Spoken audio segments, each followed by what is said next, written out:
Bom dia, meus amados irmãos. Bom dia, meus amados irmãos. Senhor Jesus Cristo. Graça e paz em nome de todos. Aqueles que nos acompanham também online. Aqueles que nos acompanham também online. Vamos dar início à nossa escola bíblica. Vamos dar início à nossa escola bíblica nesta manhã. Tenho certeza que Deus nesta manhã é a última finalização é a última finalização da estudos sobre geografia bíblica. É claro que sobre geografia bíblica. É claro que é encerramento daquilo que nós projetamos.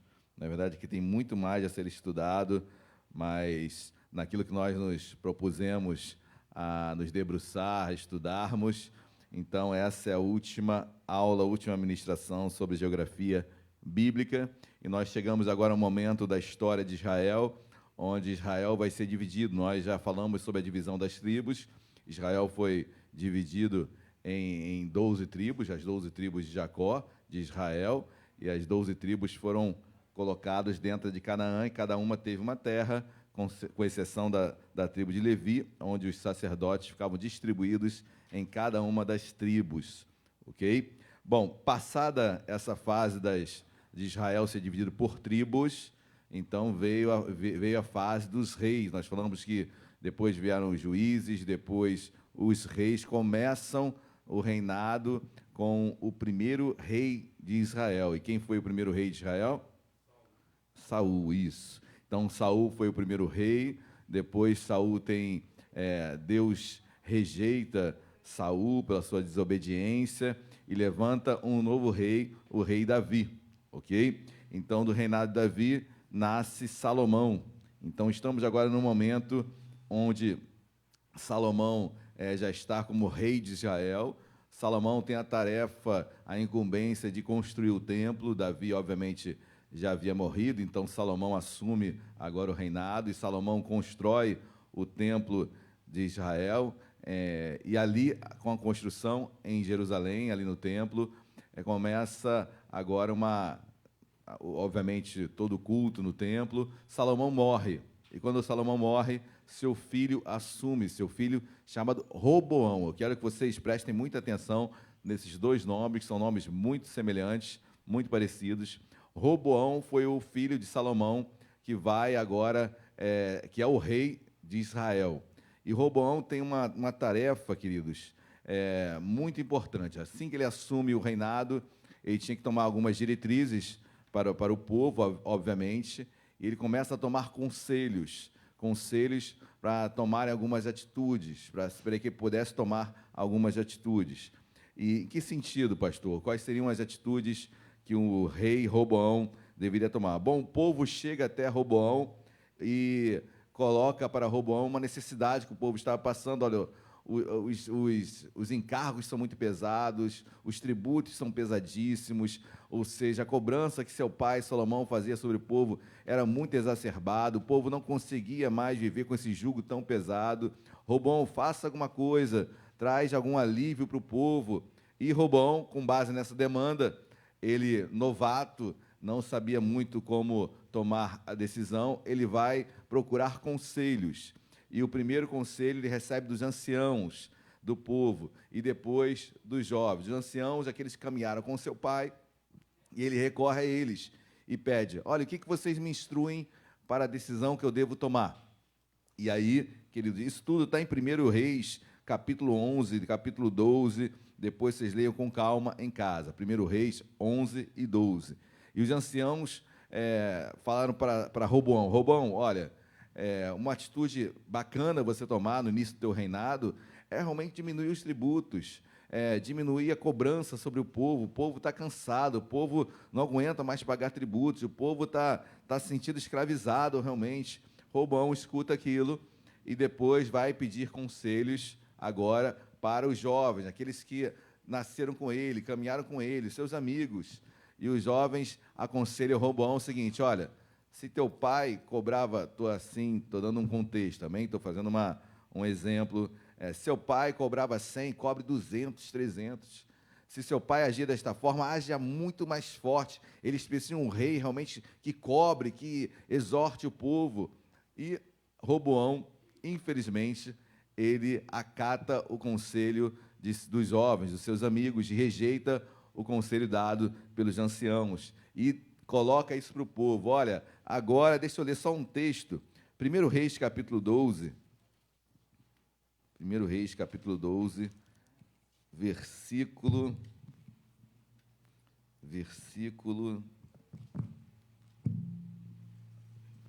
1 Reis, capítulo 12, versículo de número...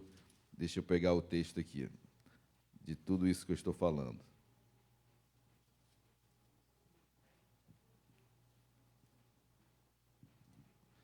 A partir do versículo 4, são os conselhos que Roboão recebe dos anciãos e também do seu povo. Aí ele recebe todos os conselhos. E depois, versículo 8.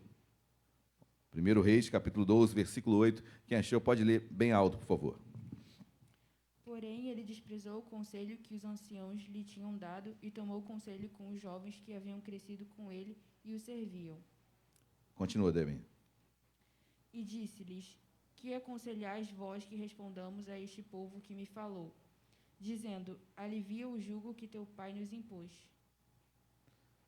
Amém. E o versículo 19, versículo 10, perdão. E os jovens que haviam crescido com ele lhe disseram: Assim falarás a esse povo que disse: Teu pai fez pesado o nosso jugo, mas tu alivia-o de sobre nós. Assim lhe falarás.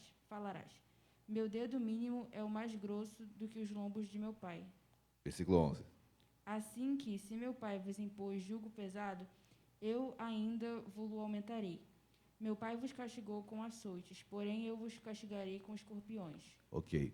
Então, olha o conselho que Roboão acata, é o conselho dos jovens.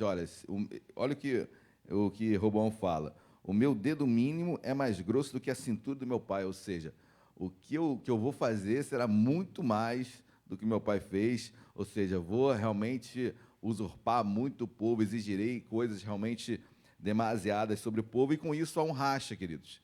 Com isso há um racha através de um homem chamado Jeroboão. Jeroboão, olha, é fácil gravar, Roboão, filho. Jeroboão era o servo de Salomão.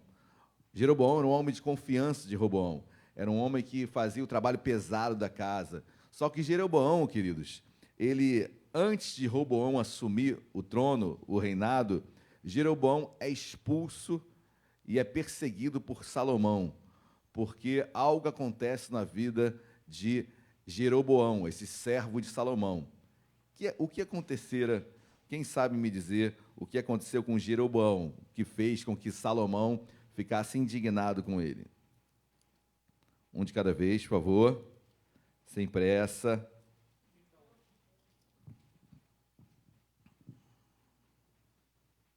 Então, aqui fala que o profeta Aías, ele prediz a Jeroboão que este reinará sobre Israel.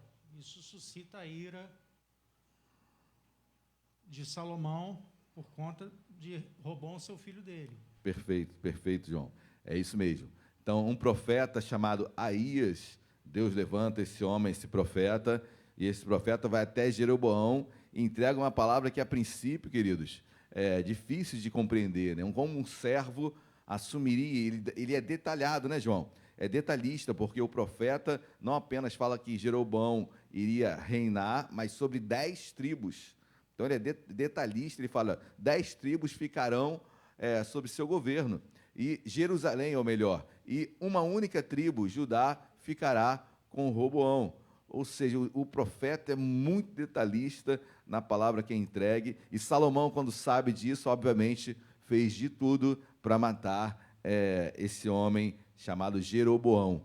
Ok, gente? Então, mas Salomão falece, e ao Salomão falecer, Roboão o sucede, Roboão toma o governo, mas a palavra de Deus se cumpre, queridos. E ela se cumpriu como? A partir do racha, que Roboão pede conselhos, e ele acata os conselhos dos jovens, e esse conselho era para botar um governo mais pesado sobre o povo se rebela contra Roboão, inexperiente, assumindo o governo tinha que ser aos poucos, né? Parece até o Domenech, né?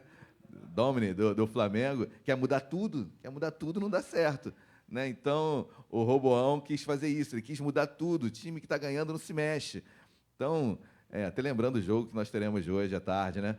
Com certeza essa história vai mudar. Mas, queridos, Roboão quis mudar tudo. E quando quer, iniciando, começando um trabalho, muda tudo, mantém o que estava estabilizado. Mas não. Ele botou um jugo maior, 10 tribos se rebelam. 10 tribos. Essas 10 tribos chamam Jeroboão, que estava fugido. Jeroboão estava no Egito, fugindo de Salomão. E Jeroboão é chamado, é convocado para liderar essas 10 tribos que se rebelaram. Rebelaram. Diga, Rodrigo. Pastor, podemos afirmar que essa situação do endurecimento do coração de Roboão em não amenizar o jugo era algo da parte de Deus, pelo fato de já havia uma profecia e tinha que acontecer, fazendo até um paralelo ao endurecimento que Faraó teve, que foi algo da parte de Deus, que era para ter acontecido. Sim, Rodrigo, com certeza. Já estava no... não é que Deus tenha se programado para fazer isso, mas Deus sabia que o homem, no seu coração rebelado contra ele, faria isso. Então, Deus já sabia de todas essas coisas e já estava se levantando realmente Jeroboão e já haveria realmente essa divisão e realmente o coração duro, com certeza, de Roboão. Deus já sabia de tudo isso e tudo isso já estava sendo preparado, com certeza, sem dúvida. Bom, e vamos lá, queridos. Então, as tribos são divididas, ou melhor, Israel ele é dividido em norte e sul, tá bom, queridos? Então, vamos para o nosso mapa que ninguém enxerga, mas ele é bom, pelo menos as cores os irmãos conseguem identificar, né? Eu vou pedir para a minha ala esquerda, por favor, vir aqui para a minha ala direita, por gentileza. Tá bom? Então, Judá é uma pergunta interessante, queridos, que a Bíblia diz que 10 tribos ficariam com Jeroboão e uma ficaria com Roboão. Mas são 11 ou são 12 tribos? São 12, né? 12 tribos. Então, o que acontece? Por que Deus se refere apenas a 11 tribos? E aí, gente, quem tenta arriscar essa? Espera aí. No Reino do Sul, a tribo de Benjamim ela foi exterminada por conta de um evento anterior no Antigo Testamento. Então, eles falam que só foi a tribo de Judá, mas, na verdade, o Reino do Sul é Judá e Benjamim. Perfeito. Assim, tem esse fato histórico, eu nem tinha me assimilado quanto à guerra que teve na tribo de Benjamim. Lá em Juízes, né? Juízes. Então aí foi uma derrota muito forte, muito forte. Mas isso que o João falou, tem muita coerência. E o interessante, queridos, que Benjamim ficava aqui bem ao sul de Judá. Aqui está Jerusalém, que os irmãos com certeza estão vendo, né? Jerusalém aqui. Pastor, cadê seu laser? Quebrou o laser. Vai no dedo, então. Então, Jerusalém está aqui, tá bom? E Benjamim fazia fronteira com Judá. Mas era o sul, como o João falou. Então, Judá já abrangia, inclusive, as terras de Benjamim, tá bom? Então, quando ficou a 11ª tribo como Judá, entenda aí, Benjamim também, porque fazia limite com Jerusalém, e como eu falei na aula passada, Jerusalém era um território, uma cidade que não havia sido conquistada ainda, os jebuseus ainda estavam lá, então era uma cidade assim, sem ter sido conquistada, e era a fronteira, exatamente a fronteira entre Judá e Benjamim, tá bom? Então, quando se fala as 12 tribos, na profecia que Aías faz a Jeroboão, ele fala que as 10 tribos ficariam com ele, e uma ficaria com Roboão. Então, entenda aí uma, como depois vai ser explicado nos próximos textos, sempre 10 ao norte, 2 ao sul, mas no início da profecia era falado apenas 10 ao norte e uma ao sul, tá bom? Entendam que Benjamim também está incluído aqui em Judá, e como sempre ficou. Então, queridos, o reino foi dividido exatamente aqui, ó, no rosa, na fronteira do rosa com o amarelo, tá bom? Então, ao sul, Judá e Benjamim, 2 tribos, e norte, acima de Jerusalém. Está aqui, é quase o limítrofe, a divisão entre norte e sul, tá bom? Norte ficou Israel, terra do norte, tá bom? Então, a partir daí, antigamente falávamos Israel como tudo. A partir dessa divisão, hoje, quando você fala norte é Israel, então isso aqui passou a ser Israel, isso aqui passou a ser Judá, ok? Então, quando vão pregar, porque o reino do norte, então, o reino de Israel, entendam o norte. O reino de Judá, entendam o sul. Porque a partir desse momento, começa o momento dos reis. Então, vários reis vão aparecendo na história, reis do norte, concomitantemente aos reis do sul. Então, vão ter sempre a história dos reis do norte e os reis do sul. Tá ok? Alguma pergunta, gente? Nenhuma? Então, vamos lá. Então, lembre-se que Jerusalém está aqui, né? Onde estava o templo, já estava construído com Salomão. Salomão, já estamos pós-Salomão, já estamos com Roboão, mas o templo estava aqui. Os irmãos concordam comigo que é um privilégio para as duas tribos terem no seu território o templo? É um privilégio imenso, né? Então, obviamente, Jeroboão, que estava ao norte, ele precisaria fazer alguma coisa para impedir que o seu povo, que residia ao norte, tivesse que ir ao sul. Porque caso o povo fosse ao sul, havia uma probabilidade muito grande do povo acabar se misturando com o pessoal do sul, acabando de ter uma rebelião contra o norte. Então, Jeroboão não queria que seu povo do norte viesse ao sul para cultuar a Deus. Então, ele adota um plano.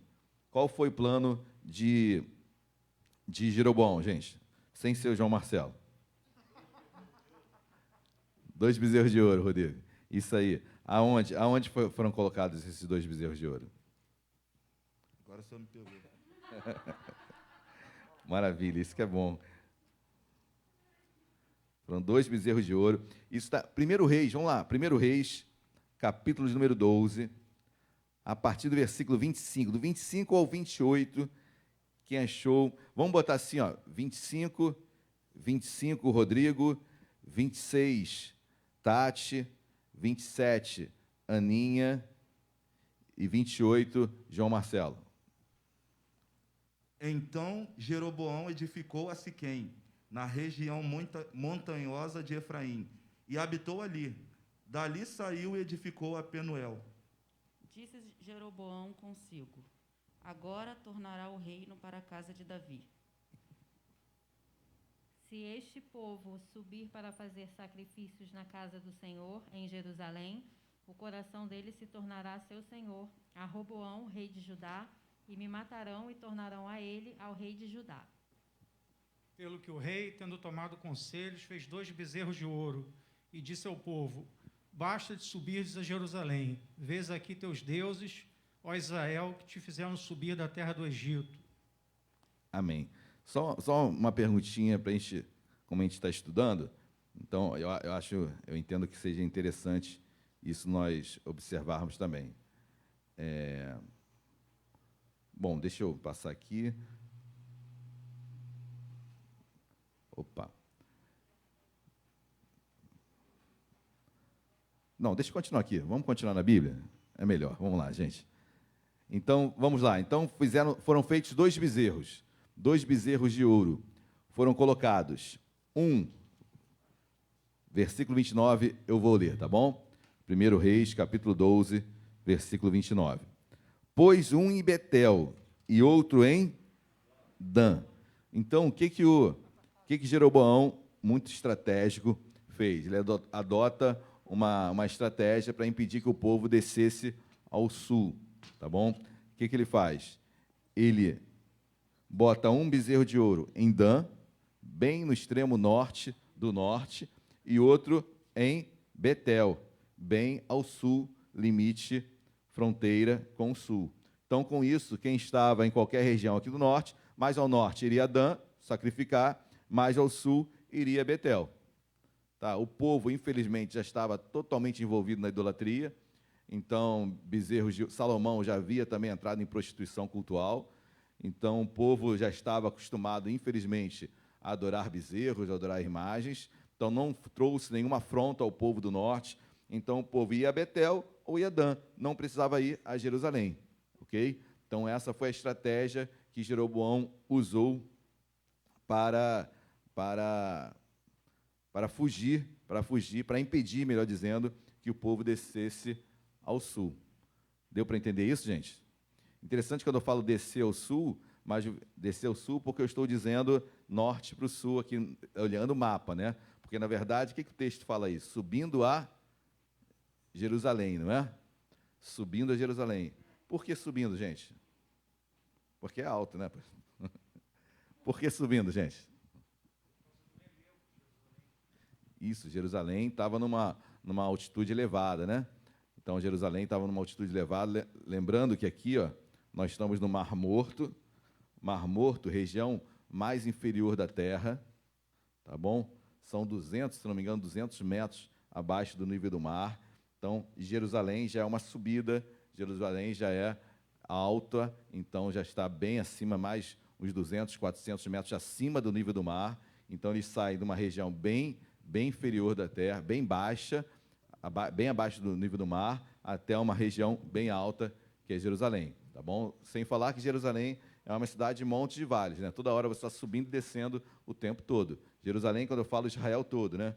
Então, é um território de vales e montes, por isso que, por várias vezes, você vai encontrar, como nós pregamos domingo à noite, como em Jerusalém, em volta estão os montes, assim é o Senhor em volta do seu povo.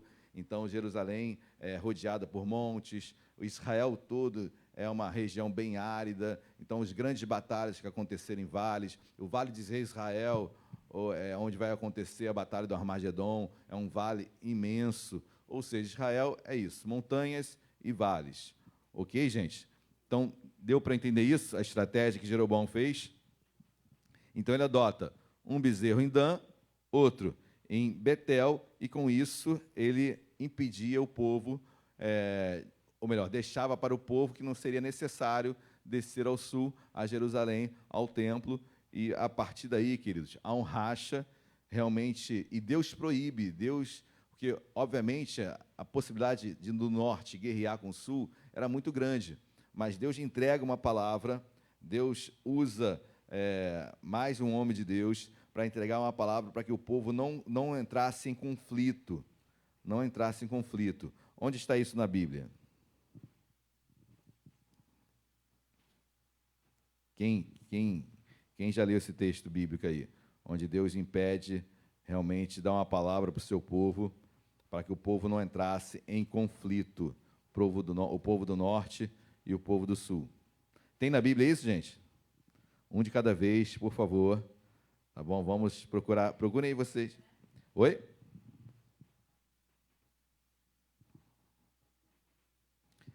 Acharam? Quem achou aí? 1 Reis, então vamos lá. 1 Reis, capítulo 12, versículo 23. Sheila e Mateus que não leram ainda, por favor. Isso. 1 Reis 12, 23. Fala a Roboão, filho de Salomão, rei de Judá, e a toda a casa de Judá, e a Benjamim, e ao resto do povo, dizendo... 24, Mateus. Assim diz o Senhor, não subireis, nem lajareis, não lejareis contra vossos irmãos, e os filhos de Israel, cada um volte para a sua casa, porque é eu que fiz isso. Amém. Então, queridos, Deus deixa bem claro a Roboão, para que não houvesse luta entre norte e sul, eram irmãos, tá bom? Mas houve, infelizmente, essa divisão, e, queridos, são celeumas que foram criados nesse período, mas que trouxe consequências assim para até os dias de hoje. Até os dias de hoje. Quem consegue comentar quais são as feridas, ou melhor, o que trouxe até os dias de hoje essa divisão em norte e sul? Vamos lá. Tem premiação? Se tiver premiação, respondo, pastor.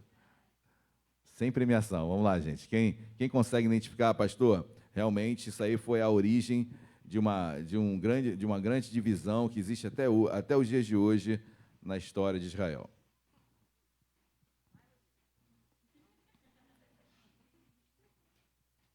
Ninguém vai arriscar, não? Vale chute, gente. Vale chute. Vale chute, Rodrigo. Hoje em dia, guerra. Sim, mas é guerra entre quem? Países árabes e os judeus. Né? Não pega ainda os árabes, não. Tá bom, Cátia? Os árabes estão pós-Jordânia, né? Estão mais ao leste, mais ao oriente. Então, mas seria realmente uma celeuma que foi criada até os dias de hoje entre norte e sul. Pode chutar. Em relação aos judeus e samaritanos? Perfeito, perfeito. É isso mesmo. Queridos, muitos falam, samaritanos. Por que o Reino do Norte é conhecido pelos samaritanos? Se diz samaritanos? Porque a capital do norte era Samaria, tá bom? Então, samaritanos. Por que Jerusalém, a capital, era capital de Judá, do sul era Jerusalém, tá bom? Então, os samaritanos acabaram tomando esse nome, samaritanos, porque a gente vai entrar agora num fato histórico posterior à divisão de 10, de tribos, de reis, porque até chegar ao último rei, Ezequias, depois do Reino do Norte, depois de Acabe, aparece um reinado antes do reinado da Babilônia, vem o reinado da Síria. Então, a Síria toma o mundo inteiro e ela começa a invadir e chegar em Israel. Então, quando o reino assírio, que são, lembre-se de Jonas, Jonas foi pregar em Nínive. Nínive era a capital da Síria, então era a principal região. E os ninivitas, eles eram conhecidos pelas suas barbáries que eram criadas quando eles invadiam um território. Então, eles realmente dizimavam o povo, ele acabava com cultura, espalhava. Uma das estratégias dos ninivitas, dos assírios, quando eles tomavam uma região, e foi isso que eles fizeram, eles vieram pelo norte e tomaram, em primeiro lugar, o Reino do Norte, tá bom? O que eles fizeram? Deportaram o povo para várias regiões que eles tinham conquistado. Então, deportaram a população daqui, deixaram alguns, obviamente, mas a maioria foi deportada, espalhada pelo mundo. Foram espalhados pelo mundo. E, ao mesmo tempo, de outro território, eles fizeram a mesma coisa. Pegaram pessoas de outras regiões e jogaram aqui dentro da Samaria. Com isso, eles acabavam com a cultura, acabavam com a religião, tiravam a identidade do povo. Então, era uma forma estratégica das conquistas dos assírios de fazer esse tipo de dominação. E aí eles acabam, por isso que os samaritanos, hoje, pejorativamente, os judeus chamam de uma mistura. É um povo misturado. Não é o nosso povo, não é o povo judeu, porque é um povo misturado. Tá ok? Bom, mas então, por isso que houve essa celeuma entre samaritanos e judeus. Então, a partir daí, os judeus não se misturam com os samaritanos por causa dessa raiz histórica de um povo misturado, de um povo que não é um povo judeu. Então, lembre-se de Jesus, quando vai em João capítulo 4, quando ele vai no poço de Jacó, quando ele vai até aquela mulher samaritana, ele quebra todo esse preconceito que havia entre judeus e samaritanos. Ele vai na mulher samaritana. Então, Jesus veio para quebrar preconceitos, para falar do amor. Então, independentemente de quem seja. E a Bíblia diz que Jesus foi pelo caminho de Samaria. Jesus fez questão de passar por Samaria, né? Passando por Samaria. Então, Jesus fez questão porque ele sabia que encontraria essa mulher lá no poço de Jacó. Ok? Então, a partir daqui, queridos, a partir dessa divisão, porque se não houvesse essa divisão, haveria um reinado unificado. Haveria apenas um reinado, com tribos, sim, mas de um rei regendo, como Salomão regia, todo o território de Israel. Então, mas a partir do momento que houve essa celeuma, houve essa divisão, o Reino do Norte foi dividido, o Reino do Norte foi conquistado pelos assírios e aconteceu todo esse tipo de dominação. Pastor, e Judá? Os assírios foram também tentar entrar em Judá depois. Isso é uma outra história, tá bom? Mas enfrentaram um rei chamado Ezequias, um rei de Judá, um homem que era temente a Deus, um homem que usa algumas estratégias maravilhosas, então, para permanecer e se manter aqui. Mas, quando a Síria começa a tentar entrar em Judá, já estava se levantando outro reino, o reino da Babilônia. Então, o reino da Babilônia já estava sendo muito mais forte que o reino da Síria e já começava a tomar o próprio reinado, os territórios que o Império Assírio havia conquistado. Então, o Império da Babilônia já estava conquistando tudo isso, tá bom? Chegou mais enfraquecido, mas mesmo assim, Judá, através do rei Ezequias, ele se mantém firme, através de uma estratégia linda, que eu comentei bem en passant domingo passado, que é aquele túnel de Ezequias. Lembra-se do túnel de Ezequias que nós mostramos aqui? Que eu e o missionário Flávio passamos por ele? Então, foi a estratégia de Ezequias. Ezequias fez um túnel, porque ele sabia que os assírios entrariam em Judá, entrariam em Jerusalém, pelo mesmo lugar que um dia Davi havia entrado, na terra dos jebuseus, que nós falamos domingo passado. Como que Davi entrou no território, como Davi conquistou Jerusalém, que antigamente era Jebus, né, dominada pelos jebuseus. Ele entrou pelo canal de água, a água de Gion, aquela fonte de Rion, né, que alimentava toda a cidade de Jerusalém. Então, Davi entrou por ali, era um túnel subterrâneo. Então, Davi entrou com a sua tropa, obviamente, na verdade, foi um homem só que entrou pelo túnel subterrâneo, chegou na cidade, abriu as portas de Jerusalém, e Davi entrou com o seu exército e conquistou Jerusalém. O que Ezequias pensa? Poxa, vamos fazer a mesma coisa. Vamos fazer a mesma coisa. Vamos entrar por esse túnel. Porque há duas formas de você conquistar. Poderia fechar, impedir que a fonte, que a água chegasse em Jerusalém. Sem água, o povo na cidade, obviamente, iria desistir, iria se entregar. Ou o povo, ou realmente o exército podia entrar novamente, como Davi entrou, pelo túnel subterrâneo. Ezequias tem uma estratégia. Ele bloqueia esse túnel subterrâneo, ele faz um desvio, ele faz um outro túnel, e esse túnel, obviamente, ninguém sabia, era um túnel novo, então não tinha como o Império Assírio descobrir. Então, Ezequias faz um outro túnel que levava à água. Então, não havia como mais o reino assírio entrar da mesma forma que Davi outrora entrara em Jerusalém. Então, foi uma das maneiras que Ezequias, um grande estrategista, também montou para que o reino assírio não conquistasse Judá. Tá bom, gente? Existe lá no Primeiro Reis, também, lá no finalzinho dos últimos capítulos, tem uma história linda de Ezequias, que ele pega uma carta, e ele entra no templo, e ele ora em cima daquela carta: Senhor, em relação à Síria, olha, nós não temos como vencer, Senhor, peleja por nós. E Deus realmente pelejou por Judá e impediu que o Império Assírio entrasse em Judá. Impediu o Império Assírio, mas depois a Babilônia, aí sim.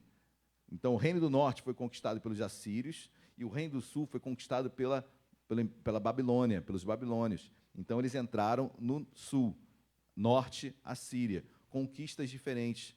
O que Nabucodonosor fez quando entrou aqui em Judá? Destruiu tudo, certamente, destruiu tudo. Deportou, foram 3 deportações, e geralmente as classes mais abastadas, a aristocracia, os religiosos, esses sim foram levados para onde eles foram levados? Para a Babilônia, né? Então, Babilônia é onde? Onde era Babel. Onde era Babel? Iraque, tá bom? Onde era o antigo Éden, entre o Tigre e o Eufrates. Olha aqui, o Tigre e o Eufrates estão por aqui. Então, eles foram deportados, 3 deportações da classe mais abastada de Judá, foram levados para, entre eles, Ananias, Misael, Azarias, Daniel. Então, foram os 4 deportados também. Então, foram e ficaram ali exilados. Então, a forma de conquista do Império da Babilônia foi diferente. Destruíram a cidade? Sim. Destruíram o templo? Sim, destruíram. Mas uma grande parte do povo ficou? Sim. A parte mais pobre? Sim, mas ficou. E a outra parte que foi exilada, o Império da Babilônia permitia o povo a ter a sua vida normal, mas exilado. Foi na Babilônia que as sinagogas nasceram. Não havia sinagoga. Então, por que a sinagoga nasceu? Porque não havia templo. Como é que o povo ia cultuar a Deus lá na Babilônia? Então, eles foram criadas as sinagogas, e o Império da Babilônia permitia que o povo judeu continuasse com as suas práticas. Então, havia uma certa liberdade. totalmente diferente da ocupação do norte. Tanto é que quando o povo da Babilônia volta com Neemias, com Esdras, com Zorobabel, que foi o construtor do templo, ou seja, quando o povo volta, o povo ainda tinha uma identidade cristã não, mas judaica, né? Havia ainda uma identidade. Quando volta para Judá, volta para Jerusalém, a primeira coisa que eles falam, ou melhor, eles vieram com esse propósito. Qual era o propósito? Reconstruir a cidade e reconstruir o templo. Ou seja, a identidade foi mantida. Tá bom, gente? Totalmente diferente do norte, Samaria. Daí essa celeuma até os dias de hoje. Hoje os samaritanos existem ainda, uma quantidade pequena, mas eles existem. E eles só seguem a Torá, que são os 5 primeiros livros da Bíblia, somente isso. E eles adoram, como falou mesmo João capítulo 4, depois que aquela mulher samaritana, que estava em pecado, ela tem um encontro com Jesus, ela pergunta: Senhor, onde nós iremos adorar? Porque nós adoramos no Monte Gerizim. Monte Gerizim era o monte que os samaritanos já adoravam a Deus. Tá? E o povo aqui em Jerusalém. Aí ela pergunta: em Jerusalém ou no nosso monte? A Bíblia não diz, mas é o Monte Gerizim. Gerizim ou Jerusalém? Aí Jesus responde, né? Olha, haverá o tempo que não é lugar onde nós iremos adorar, mas Deus procura verdadeiros adoradores, que o adorem em espírito e em verdade. Então não era o local, mas sim o coração. Então Jesus começa a quebrar essa divisão. Não tem monte, não tem norte, não tem sul. Todo mundo é povo de Deus. E hoje nós somos igreja de Deus, independente de raça, independente de qualquer opção, nós somos povo de Deus. Amém, queridos? Glórias a Deus. Mais alguma pergunta? Nenhuma, gente? Eu falei demais. João, nenhuma pergunta, João? Não, ali na Síria era o exército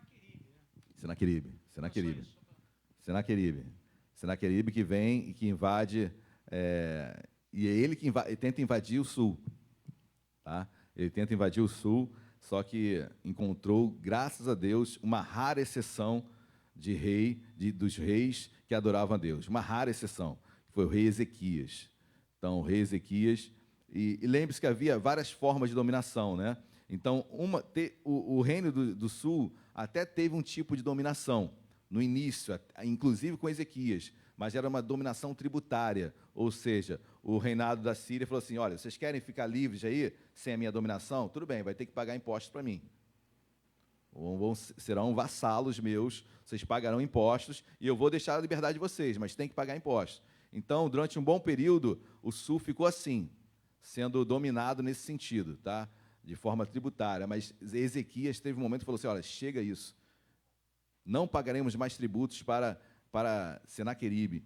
E aí vem todo esse momento histórico, um texto lindo, existe até um louvor da Lagoinha que conta essa passagem toda. Porém um anzol no teu nariz, lembra esse louvor? E um freio na sua boca. Isso é a oração de Ezequias. Então, deixando bem claro o que Deus faria com o Senaqueribe quando ele tentasse entrar. Olha, porém um anzol no teu nariz, um freio na sua boca. Ou seja, fazendo analogias com cavalos. Ou seja, queridos, assim, é um texto belíssimo, lindo, da vitória de Ezequias contra o ataque de Senaqueribe. Amém? Ok, igreja? Vamos encerrar? Nenhuma pergunta? Certeza absoluta? Sheila, tem outra pergunta a ser feita? Igual a minha? Não? Vamos orar, gente, vamos orar. Deus amado, nós te agradecemos, nós te louvamos. Ó Pai, obrigado por esse breve momento de estudo. Deus, continua conosco, nos dê um culto abençoado daqui a pouquinho. Deus abençoa os que aqui estão, os que estão em seus lares. Deus nos dê um dia abençoado. Em nome de Jesus. Amém e amém. Vamos dar uma salva de palmas a Cristo.